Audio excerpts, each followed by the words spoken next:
خذوا ما آتیناکم بقوۃ واذکروا ما فیہ لعلکم تتقون، تھامے رکھو اس کو جو دی گئی ہم نے تم کو مضبوطی سے، اور یاد رکھو جو اس میں ہے تاکہ تم بچ سکو۔ اس آیت میں فرمایا ہے کہ اور وہ وقت یاد کرو اے بنی اسرائیل جب ہم نے تم سے عہد لیا تھا۔ کیا عہد لیا تھا وہ آگے ہم پڑھیں گے۔ اور تم پر کوہ طور پہاڑ کو بلند کیا، یہ اللہ کی طرف سے ایک معجزہ ظاہر ہوا کہ کوہ طور پہاڑ ایک اتنا بڑا پہاڑ ہے، وہ ایک سائباں بادل کی طرح ان کے اوپر آ گیا تھا، اور ان پر وحی نازل ہوئی کہ اب تم اپنے پیغمبر کے ساتھ عہد کرو گے کہ تم ان کا ساتھ دو گے۔ کیسے ساتھ دو گے؟ اس کتاب یعنی تورات کو اسٹیبلش کرنے میں ان کا ساتھ دو گے، نہیں تو یہ پہاڑ تم پر ابھی آ گرے گا۔ اب ذرا امیجن کریں کہ اگر اتنا بڑا پہاڑ سر پر آیا ہو تو بڑے سے بڑے بندے کے چھکے چھوٹ جائیں۔ پوری قوت کے ساتھ تورات کو پکڑو جو ہم نے تم کو دی ہے، اور یاد رکھو ان احکامات کو جو کتاب میں نازل ہوئے ہیں تاکہ تم تقوی اختیار کر سکو۔ ثم تولیتم من بعد ذلک، پھر تم پھر گئے اس کے بعد۔ فلولا فضل اللہ علیکم ورحمتہ لکنتم من الخاسرین، سو اگر نہ ہوتا فضل اللہ کا تم پر اور اس کی رحمت تو ہو گئے ہوتے تم خسارہ اٹھانے والوں میں سے۔ وَلَقَدْ عَلِمْتُمُ الَّذِينَ اعْتَدُوا مِنْكُمْ فِي السَّبْتِ، اور یقیناً تم جانتے ہو ان لوگوں کو جو حد سے تجاوز کرنے گئے تھے ہفتے کے دنوں کے بارے میں۔ فَقُلْنَا هُمْ كُونُوا قِرَادَةً خَاسِئِينَ، تو کہا تھا ہم نے کہ ہو جاؤ بندر ذلیل۔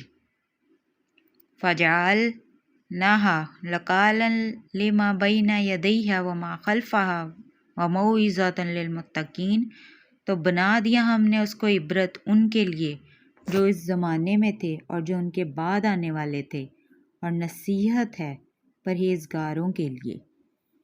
اس میں کہا گیا ہے کہ ان سب کے بعد تم نے منہ پھیر لیا، کس کے بعد؟ جو اللہ تعالیٰ نے احکامات نازل کیے تھے۔ اور اگر اللہ کا فضل اور رحمت نہ ہوتی تو یقیناً تم نقصان اٹھانے والوں میں سے ہو جاتے، یعنی کہ اللہ سب کو ہی ملیا میٹ کر دیتا۔ عذاب تو آیا تھا، لیکن اللہ کا کرم تھا کہ اس نے تمہیں کھلی چھٹی دے دی تھی۔ تمہارے آباء و اجداد نے یہ حرکتیں کی، جنہوں نے یہ کیا ان کو یہ سزا ملے گی، باقیوں کو ہم آگے لے کر چلیں گے۔ اور تم خوب جانتے ہو ان لوگوں کے بارے میں جنہوں نے ہفتے کے دن کے بارے میں نافرمانی کی۔ سورۃ الاعراف میں اس کا ذکر آئے گا۔ یہود پر عذاب کیوں آیا؟ اللہ نے ان پر یہ پابندی لگائی تھی کہ پورا ہفتہ وہ شکار کر سکتے ہیں، لیکن ہفتے کے دن شکار کرنے سے منع فرمایا۔ اب یہ تھا کہ پورا ہفتہ اتنی مچھلیاں نہیں آتی تھیں جتنی ہفتے والے دن آتی تھیں، تو انہوں نے کیا کیا کہ گڑھے کھود لیے، تو جب جھیل کا پانی ان گڑھوں میں پھنس جاتا تھا اور جب پانی اترتا تھا تو مچھلیاں گڑھے میں آ جاتی تھی، پھنس جاتی تھیں، تو وہ ہفتے والے دن شکار نہیں کرتے تھے، اتوار کو کر لیتے تھے۔ کیسے تو پتہ نہیں چلے گا کہ شکار ہفتے کو کیا تھا یا اتوار کو، یعنی انہوں نے ایک بہانہ ڈھونڈ لیا تھا شکار کا۔ اللہ نے فرمایا کہ تمہیں خوب معلوم ہے کہ کون سے لوگ تھے تمہارے آباء و اجداد میں سے جنہوں نے ہفتے کے دن کے معاملے میں نافرمانی کی۔ ایک چیز اللہ نے حرام کی تھی، اس کو حلال کرنے کے لیے ایک بہانہ گھڑا، تو پھر اللہ نے کیا کہا کہ جاؤ پھٹکارے ہوئے بندر بن جاؤ، ذلیل بندر بن جاؤ۔ وہ سب کے سب لوگ جو اس نافرمانی کے اندر شمار ہوئے تھے وہ اللہ کی طرف سے پھٹکارے ہوئے بندر بن گئے۔ فاعوذ باللہ تعالی۔ پھر بنا دیا ان کو بندر عبرت کے لیے، ان لوگوں کے لیے جو اس زمانے میں موجود تھے اور جو بعد میں آنے والے تھے۔ ان کی نسل میں یہ عبرت ٹرانسفر ہوئی کہ جو اللہ کی تعلیمات اور احکامات کی نافرمانی کرے گا ان کا یہ حشر ہوگا۔ آنے والے لوگوں کے لیے عبرت بن گئی اور ان لوگوں کے لیے نصیحت بن گئی جو واقعی اللہ سے ڈرنا چاہتے تھے، جو اللہ کا خوف رکھنے والے لوگ تھے۔ ان کے لیے نصیحت بن گئی۔ بنی اسرائیل اللہ کی لاڈلی امت تھی۔ جب اس نے وقت پیغمبر کی نافرمانی کی تو اللہ نے ان کو بندر بنا کر ان کی شکلیں ہی بگاڑ دیں۔ وَإِذْ قَالَ مُوسَىٰ لِقَوْمِهِ، اور جب کہا موسیٰ نے اپنی قوم سے، إِنَّ اللَّهَ يَأْمُرُكُمْ، بے شک اللہ حکم دیتا ہے تم کو، أَن تَذْبَحُوا بقرہ، یہ کہ تم ذبح کرو ایک گائے۔ قَالُوا أَتَتَّخِذُنَا هُزُوًا، کہنے لگے کیا تم بناتے ہو ہمارا مذاق؟ قال اعوذ باللہ، کہا میں پناہ مانگتا ہوں اللہ کی، ان اکون من الجاہلین، یہ کہ میں ہو جاؤں جاہلوں میں سے۔ اب آگے گائے والا واقعہ آ رہا ہے کہ وہ وقت بھی یاد کرو جب موسیٰ علیہ السلام سے اپنی قوم سے کہا کہ بے شک اللہ نے تم کو حکم دیا ہے کہ تم ذبح کرو ایک گائے کو۔ یہاں سے آپ کو بنی اسرائیل کی نیچر کا بھی پتہ چلے گا کہ ان کے اندر کس قسم کی خرابیاں موجود تھیں۔ یہ لوگ سیاق و سباق سے چیزیں ہٹا کر کس طرح یہ چیزیں پیش کرتے ہیں، کس طرح کے بہانے کرتے ہیں۔ یہ حکم کیوں دیا گیا تھا؟ پیچھے ہم نے پڑھا کہ انہوں نے بنی اسرائیل نے بچھڑا بنا لیا تھا اور اس کو اپنا معبود بنایا تھا۔ اب اللہ نے ان کے دلوں سے اس کے بچھڑے کی گائے کی جو محبت تھی وہ نکالنی تھی، تو ان کو حکم دیا کہ گائے کو قربان کرو۔ یہ حج اور عمرے کے موقع پر بال کیوں منڈوائے جاتے ہیں؟ تاکہ اندر کا غرور ٹوٹے۔ بال سنوارنے کا شوق ہوتا ہے نا، حسن کی علامت بھی ہے۔ اب آگے دیکھیں کہ پیغمبر کے ساتھ کس طریقے سے گفتگو کر رہے ہیں کہ اے موسیٰ آپ ہم سے مذاق کر رہے ہیں۔ بھاگنے کا ذریعہ تھا ان کا۔ اللہ نے حکم دیا تو کیا پیغمبر مذاق کرتا ہے؟ تو موسیٰ علیہ السلام نے کہا کہ میں اللہ کی پناہ میں آتا ہوں ایسی جاہل قوم سے۔ قالوا ادع لنا ربک، کہا انہوں نے دعا کر ہمارے لیے اپنے رب سے، یبین لنا، وہ بیان کرے ہمارے لیے، ماہیہ، کیسی ہو وہ۔ قال انہ یقول انہا بقرۃ، کہا بے شک وہ کہتا ہے کہ وہ گائے، لا فارض ولا بکر، نہ بوڑھی ہو اور نہ ہی چھوٹی عمر کی، اوان بین ذالک، جوان ہو درمیان اس کے، فافعلوا ما تؤمرون، پس وہ کرو جو تمہیں حکم دیا جاتا ہے۔ قالوا ادع لنا ربک یبین لنا ما لونہا، کہا انہوں نے کہ دعا کر ہمارے لیے اپنے رب سے کہ بتائے وہ ہمیں کہ کیسا ہو اس کا رنگ۔ قال انہ یقول انہا بقرۃ صفراء، کہا اس نے بے شک وہ فرماتا ہے کہ وہ گائے ہو زرد گہرے رنگ کی، فاقع لونہا تسر الناظرین، اس کا رنگ دل خوش کر دیتا ہو دیکھنے والوں کے لیے۔ قالوا ادع لنا ربک یبین لنا ما ہی، کہا انہوں نے دعا کر ہمارے لیے اپنے رب سے کہ بتائے وہ ہمیں کہ کیسی ہو وہ۔ ان البقرہ تشابہ علینا وانا ان شاء اللہ مہتدون، بے شک گائے مشتبہ ہو گئی ہے ہم پر اور یقیناً ہم اگر چاہا اللہ نے ضرور ہدایت پا لیں گے۔ قال انہ یقول انہا بقر لا ذلول تثیر الارض، کہا اس نے بے شک وہ فرماتا ہے کہ وہ گائے نہ محنت کرنے والی ہو کہ جوتتی ہو زمین کو، ولا تسقی الحرث، اور نہ پانی دیتی ہو کھیتی کو، مسلمۃ لا شیاۃ فیہ، صحیح سالم، نہ کوئی داغ ہو اس پر۔ قالوا الآن جیت بالحق، اس پر کہنے لگے اب لائے ہو تم درست بات۔ فذبحوها وما كادوا يفعلون، پس ذبح کیا انہوں نے اسے جبکہ نہ تھا لگتا کہ وہ ایسا کریں گے۔ اس آیت میں بنی اسرائیل کی بے رخی کا انداز دیکھیں۔ پیغمبر سے کہہ رہے ہیں کہ جو تم اپنے رب سے مانگو، دعا کرو، وہ ہمیں اچھی طرح واضح کرے کہ گائے کیسی ہو۔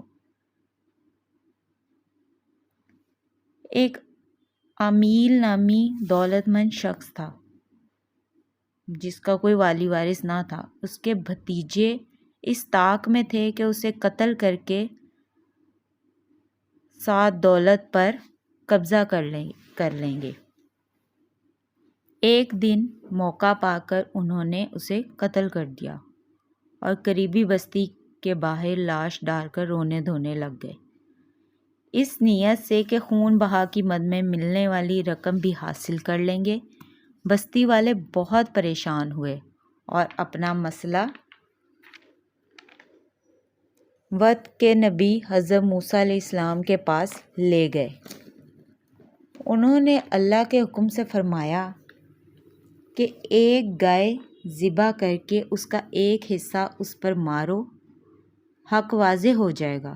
لیکن بنی اسرائیلیوں کی وہی پرانی بال کھال اتارنے والی عادت کہ سوال پہ سوال کرنے لگے۔ انہوں نے کہا دعا کر اپنے رب سے وہ بیان کرے ہمارے لیے کہ وہ کیسی ہو۔ حضرت موسیٰ علیہ السلام نے فرمایا کہ اللہ تعالیٰ کا فرمان ہے کہ نہ بوڑھی ہو، نہ چھوٹی عمر کی ہو، درمیانی عمر کی ہو، جو تمہیں حکم دیا گیا ہے کر گزرو۔ اس پر کہنے لگے یبین لنا ما لونہا، اللہ سے پوچھو کہ وہ بیان کرے کہ اس کا رنگ کیسا ہو۔ حضرت موسیٰ علیہ السلام نے فرمایا اللہ فرماتا ہے کہ وہ زرد رنگ کی ہو، لیکن وہ رنگ آنکھوں کو بھلا معلوم ہو۔ پھر نیا سوال کیا گیا کہ ہمیں شبہ ہو رہا ہے کہ ذرا تفصیل سے بیان کریں کہ وہ گائے کیسی ہو۔ حضرت موسیٰ علیہ السلام نے فرمایا اللہ تعالیٰ کے فرمان کے مطابق وہ گائے ایسی ہو جس سے محنت کا کام نہ لیا گیا ہو، نہ کھیتی میں ہل چلا کر، نہ پانی پلا کر، صحیح سالم ہو، اس میں کوئی نقص نہ ہو۔ الغرض کہ حضرت موسیٰ علیہ السلام نے ان کے تمام سوالوں کے جواب دے دیے۔ بنی اسرائیل اب خود اپنے اوپر پابندیاں عائد کر کے مجبور ہو گئے، جب ڈھونڈنے لگے تو ایسی گائے ملنی مشکل ہو گئی۔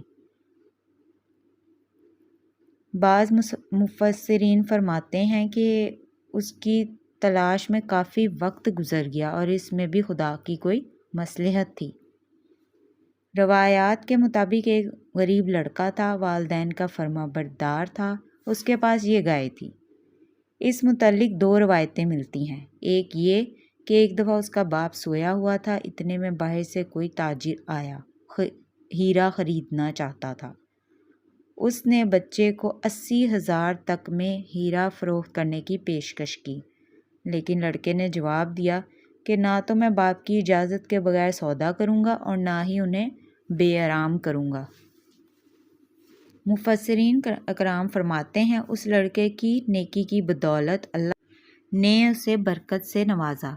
بعض دوسری روایتوں میں آتا ہے کہ اللہ تعالیٰ نے انسانی شکل میں اس بچے کے پاس فرشتہ بھیجا، اس نے قیمت دریافت کی اور پھر 2 دینار کی پیشکش بھی کر دی۔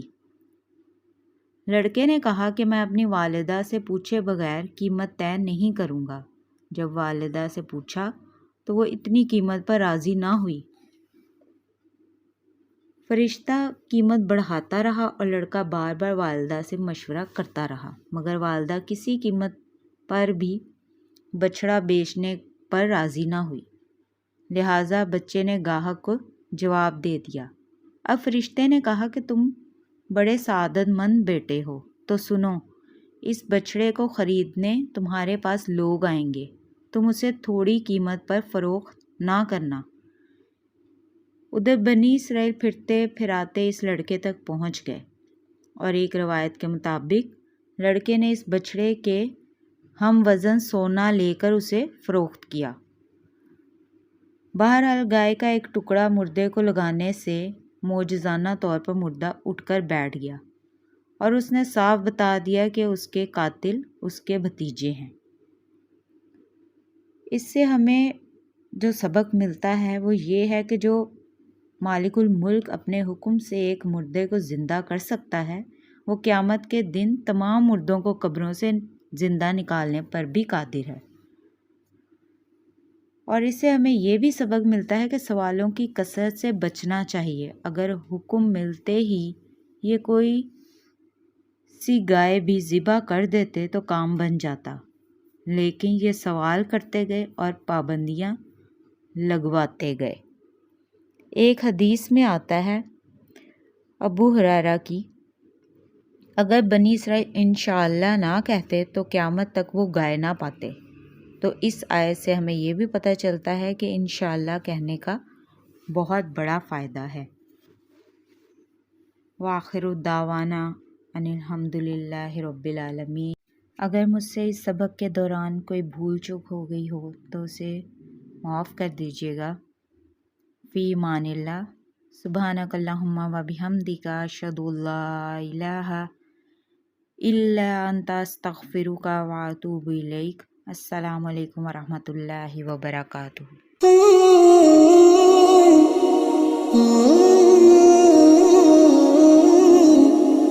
Oh